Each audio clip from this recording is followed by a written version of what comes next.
The lights inside the international news studio were blinding. Cameras zipped from angle to angle. The air was thick, not with smoke, but with tension. At the center of it all stood two men, Captain Ibrahim Traoré, calm and focused, and Donald Trump, smirking and ready to pounce. People around the world had cleared their schedules to watch this live debate. From dusty villages in Burkina Faso to packed diners in New York, everyone's eyes were locked on their screens. The show had barely begun when Trump leaned forward and pointed at Traoré. "You lead a poor little country. You shouldn't even be here," he said, laughing. Some reporters chuckled nervously. But Traoré didn't flinch. He slowly removed his earpiece, leaned into the mic, and said something that dropped the room into silence. "Let me tell you what cowardice looks like." You could hear a pin drop. Then he opened a red folder on the desk, labeled Classified Evidence. Cameras zoomed in. Trump's face twitched. The war of words was over. Something far more dangerous had begun. A female reporter near the front gasped. The studio fell eerily silent. Even the crew forgot to move. Traoré stared at the folder, but didn't open it yet. He looked Trump in the eyes, then turned to the camera. "This isn't about pride. This isn't even about politics," he said softly. "This is about truth and justice." Trump's eyebrows twitched, but he stayed silent. "I was invited here to discuss policy," Traoré continued, his voice calm. "But I came here to reveal something bigger." He slowly opened the folder. Inside were pages, some marked U.S. Embassy Confidential, others showing strange payment trails, hidden memos, and one that read, Africa, Strategic Weakness Plan. Trump tried to laugh it off. "I've never seen that in my life," he said, waving a hand. But Traoré didn't argue. He turned to the camera again. "Americans, Africans, citizens of the world, what you're about to see will explain why some nations stay poor, while others grow rich off their pain." A single tear ran down the cheek of a young female reporter. What was in those papers? And why was Trump suddenly so quiet? The LED screens behind them lit up. Traoré gave a small nod to someone in the control room. Suddenly, the studio walls became windows into history. Documents appeared on screen, real documents. Memos signed by former officials, emails showing deals made in silence. One showed a billion-dollar oil contract diverted from Burkina Faso to a Western firm, with zero compensation to the local people.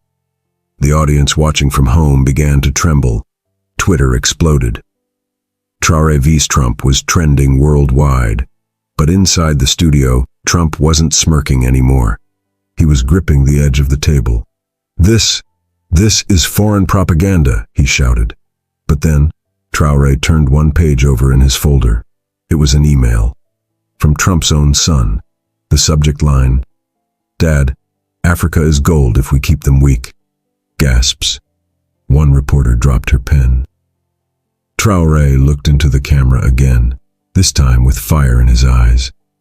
"You call us poor, but you've been stealing from us for decades." The truth had come alive on live TV, and the world had just heard its heartbeat. Trump tried to interrupt. "You're twisting everything. You don't understand how the world works." But Traoré didn't raise his voice. He didn't even blink. He leaned forward, folded his hands, and said calmly into the microphone, "Then why don't you explain this?" "Coward." The word landed like a grenade. The studio gasped. Some laughed nervously, but most just stared in disbelief. Trump's face turned red. "What did you just say?" he growled. Traoré didn't move. "A man who hides behind armies, profits from war, and exploits the weak, then calls others poor? That's not a leader. That's a total coward." Silence again. Even the cameraman's hands were shaking. Trump looked around, waiting for someone to defend him. But no one spoke. Not a single person. In that moment, something shifted. This was no longer just a political interview. This was personal. This was justice. This was pain. And as the LED wall behind them displayed satellite images of gold mines in Burkina Faso marked U.S. contract confidential, millions of viewers realized Traoré had just fired the first real shot. And Trump? He had no idea what was coming next. Traoré slowly flipped to the last page in his red folder. It was a plain sheet. No logos, no signatures. Just one sentence at the top. Use African instability to secure mining access. Silence opposition. The room held its breath. This, Traoré said, holding it up to the camera, was not written by me. This was found inside the U.S. Embassy in Ouagadougou before we removed foreign troops. Trump laughed awkwardly. Come on. That could be fake. But then, Traoré did something no one expected. He reached into his pocket and pulled out a flash drive. There's video, he said. You want proof? I brought everything. Reporters stood up. Cameramen whispered. The producer nearly fainted. Play it, Traoré said to the control room. Trump slammed his hand on the table. This is illegal. Traoré turned to him, eyes steady. So is lying to the world for profit. The screen behind them flickered, and what began to play was no ordinary video. It was a private conversation, recorded in secret, and the voice speaking was a name the whole world knew, one that would shatter everything. The audio played through the studio speakers. At first it was muffled, but then, clear as day, a voice echoed across the room. We don't need to send troops, just fund the rebels and let it fall apart. That way, we can get what we want without lifting a finger. The voice was unmistakable, a U.S. senator, still in office. Trump's face lost all color. That's fake. That could be AI. But Traoré was ready. He pulled out a certified verification report, stamped by international tech experts in Kenya and Germany. This audio is real. It was verified by third-party analysts who don't answer to any government, he said calmly. Then he added, quietly but clearly, while people in my country were burying their children, they were sitting in rooms like this, calling us opportunities. A young woman in the front row began to cry. I'm from Liberia, she whispered. This is real. This is what they did to us too. The entire world was watching, but for the first time they were truly seeing. And Captain Traoré wasn't done, not even close. As the video faded, Traoré reached for a second file. He held up a satellite image, dry land, cracked soil, and the burnt remains of a once bustling village. This, he said, was Dano, Burkina Faso. We discovered oil there. Our people were hopeful for the first time in years. He paused, his voice tightening. But within weeks, foreign companies arrived. Our land was seized. We were told it was for protection. On the screen appeared another image, a foreign drilling site, built on Burkina land, surrounded by U.S. private security. They said it was a partnership, but they gave us nothing. A reporter in the back stood up. Did people die there? Traoré nodded, eyes fixed on the floor. 18, including 2 children, killed during a protest that was never reported. The room went cold. Trump muttered, I had nothing to do with that.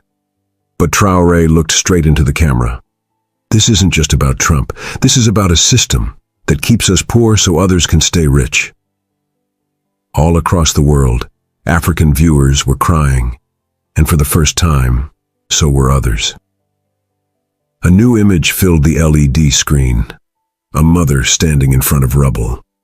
Her face was stained with dust, her eyes red from crying. She held a photo of a little boy. This is Aminata, Traoré said gently. She lost her 7-year-old son in a drone strike meant to target a rebel hideout. The screen flashed. Target missed. No threat identified. That drone came from an American base, Traoré said. It was never reported. She never even got an apology. The audience sat frozen. This woman walks barefoot 3 miles every week to pray at the spot where her son died.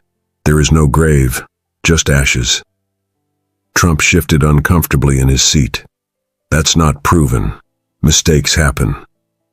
But Traoré snapped back with pain in his voice. Mistakes?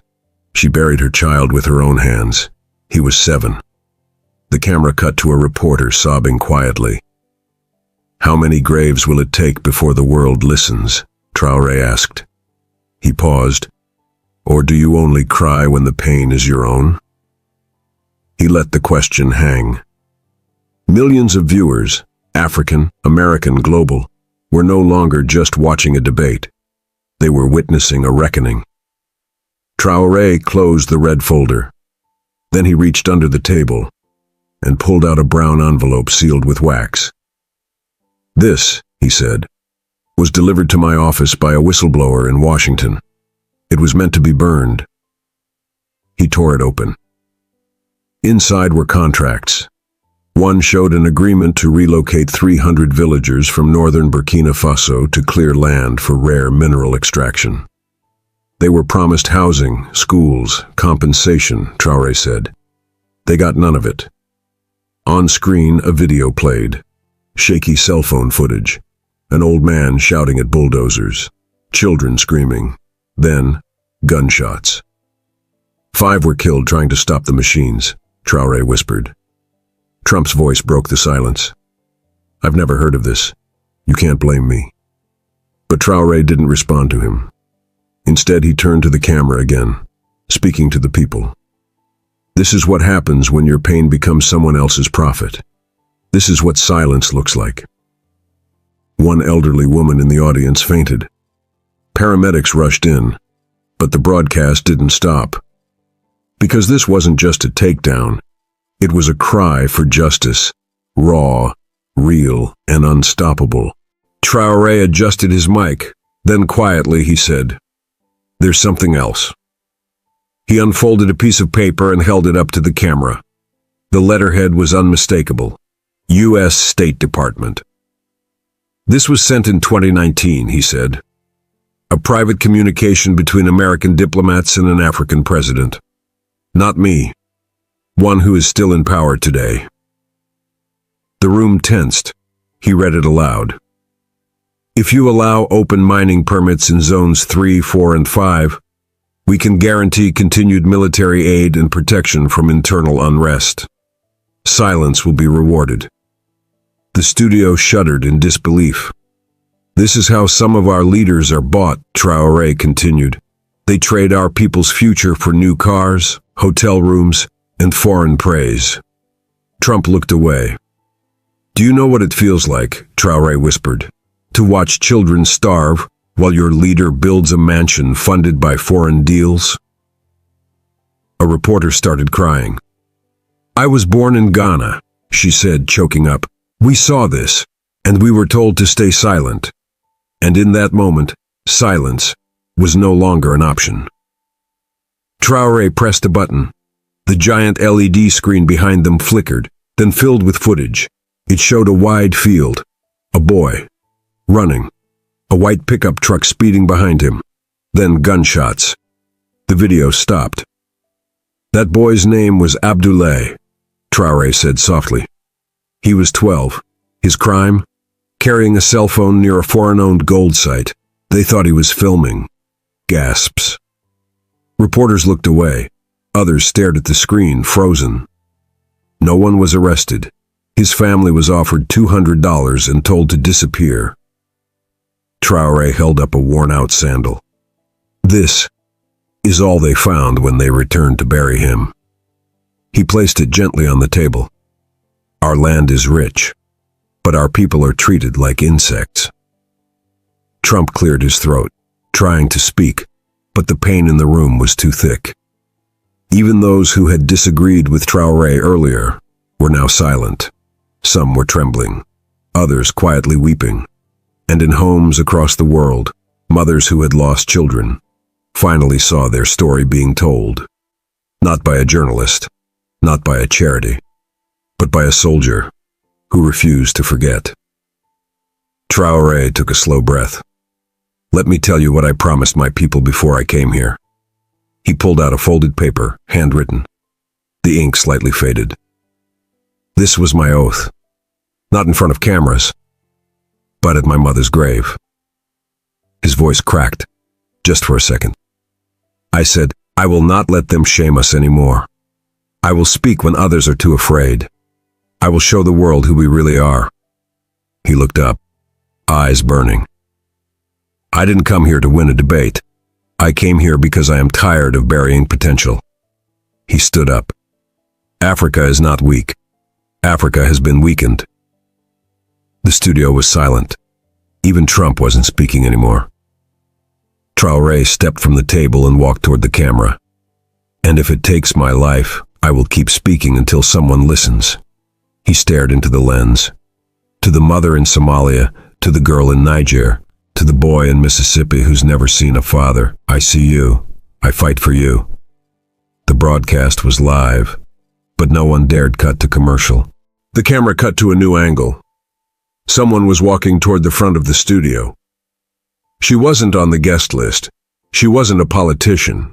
She was an African woman in her late 60s, dressed in a bright red traditional wrapper, head high, eyes full of fire. Security stepped forward, but Traoré raised his hand. Let her speak. The woman stood beside him. My name is Hawa. I'm from Burkina Faso. I buried my son after foreign troops claimed he looked suspicious near a pipeline. He was just going to school. She reached into her handbag and pulled out a worn photo. The camera zoomed in. A boy, smiling, holding a soccer ball. Hawa's voice cracked. They sent me $50 and told me to forget. She turned to Trump. You call us poor, but you took my child. The silence in the studio was unbearable. Even Trump lowered his eyes. Ibrahim didn't just fight for our country, she said. He fought for mothers like me, who were told their children were mistakes. And in that moment, she wasn't just one mother. She became every mother the world forgot. Back in the control room, the producer shouted, We have something outside the building. You need to see this. A second live feed popped onto the screen. Thousands of people crowding the streets outside the studio, holding signs, chanting, crying. Some had come from across the country. Others were watching from giant screens in Ghana, South Africa, Haiti, Brazil. All of them had one message. We believe you, Traoré. The chant echoed through the broadcast. Traoré turned away from the camera, just for a moment. He was holding back tears. Trump leaned back in his chair, confused, rattled. I didn't know this many people cared, he muttered. Traoré looked at him. You never had to know, because you were never the one suffering. Suddenly, a CNN journalist asked, Captain, what do you want to happen next? Traoré stepped forward. I want the world to stop pretending. I want the crimes to stop, the stealing, the silence, the shame. He paused, hands slightly shaking. And I want them to finally hear our voices, because we've been screaming into the dark for far too long. And now, the whole world was listening. Inside the booth behind the studio glass, the official French to English translator had been silent for a while. She was supposed to be professional. She had worked at summits, interviews, even the UN. But now, her voice cracked. And then, it broke. Sorry, she whispered into the mic. I can't keep translating. I'm from Mali. I live this. I watch my brother get taken. I can't pretend this is just news anymore. She took off her headset and put her head in her hands. Everyone in the studio turned.